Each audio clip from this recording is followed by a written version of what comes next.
Sight Cubing here. In this video, I'm going to show you why solving the Rubik's Cube is insane, because there are so many methods that are similar, but different. Which one's faster? See for yourself. Alright, now when I start solving a Rubik's Cube, I usually begin by creating a white cross on the bottom. So I created a white cross. Then I take corners and edges that are paired together and then put them into the spots to create the first two layers. After solving the first two layers, I do one algorithm to orient the last layer. Then I do another algorithm to permute the last layer. That's called CFOP. CFOP stands for cross, F2L, orientation of last layer, and permutation of last layer. So let's say I'm solving CFOP. So I've got my cross. Now I'm doing my F2L. Now let's say on my last F2L case, I want to orient my yellow edges. So I'm going to do something like this. Now when I put in my last F2L pair, I have EOLL. My last layer edges are oriented, which brings my chances of an OLL skip down from 1 in 216 to 1 in 7. That's called VHLS. Okay, so let's start branching off a little bit from the CFOP method.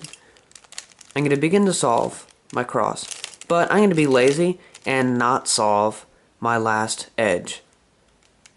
Then I'll just go on to solving all my F2L cases. Now the cool thing is, in CFOP I would have to insert this pair like this. However now, without this cross edge here, I can just go straight down.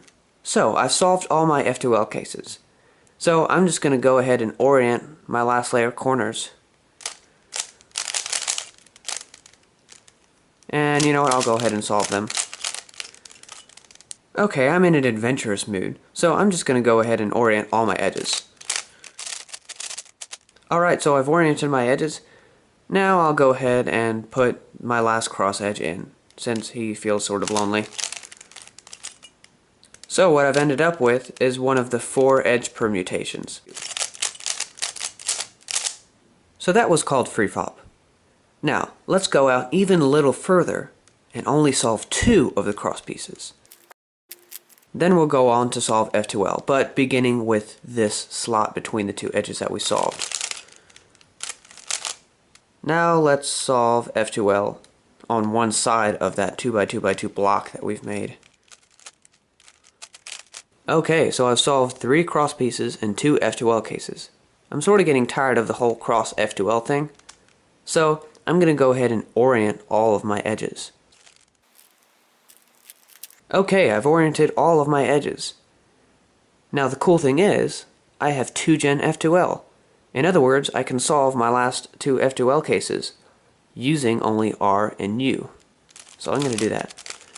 Another perk, I've oriented my last layer edges. Then I can go ahead and solve the last layer any way I want.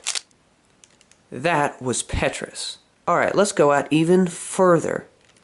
Let's solve 2 cross pieces, but put them opposite each other this time, in the front and the back. Like I said, I'm getting tired of all the cross F2L stuff, so I'm just going to go ahead and orient all of my edges.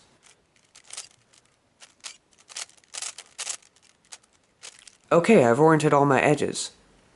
Now the cool thing is, I can solve 3 gen F2L, which means I can solve the first 2 layers using only R, U, and L. So let's do that. In case you didn't notice, you also don't need any cube rotations. Hey look, there's my edge orientation again, and I can go ahead and solve the last 2 layers however I want. That was the ZZ method. Alright, let's go even farther out. Let's solve 2 cross pieces that are opposite each other, but we'll disregard the M slice and we'll solve rotationless F2L.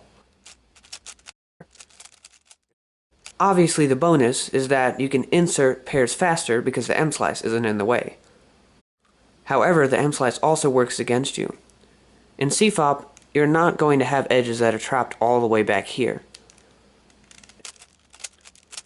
Here's the classic case that shows the difference between CFOP and this method. In CFOP, to place this pair in, you would either make a rotation and insert, Or you would use the M slice to preserve your front edge. But since we're not worrying about the front edge, we can just insert like that. Now that I've solved F2L, I'm just going to go ahead and complete our cross. Disclaimer, the last layer edges will not always be oriented. That was lucky. That was the LFOP method. It's a method that I sort of came up with while studying the various ways to put in your F2L pairs. It's kind of funny because while I find LFOP intriguing, Kubix calls it a crappy version of Ru. Anyway, that leads me to my last method on this video. It seems like CFOP and Ru are on opposite ends of the block building methods to solve the Rubik's Cube.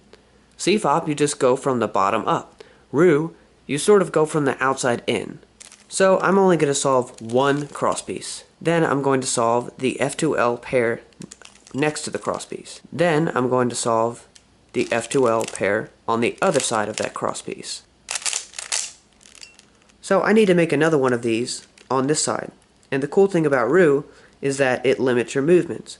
I can solve my second block using only R, wide R, M, and U.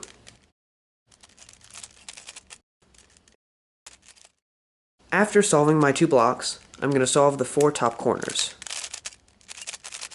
Now, CFOP's last step is called LL for last layer. Ru's last step is called LSE for last 6 edges. After solving your top layer corners, you can solve the entire cube with 2gen, using only M and U.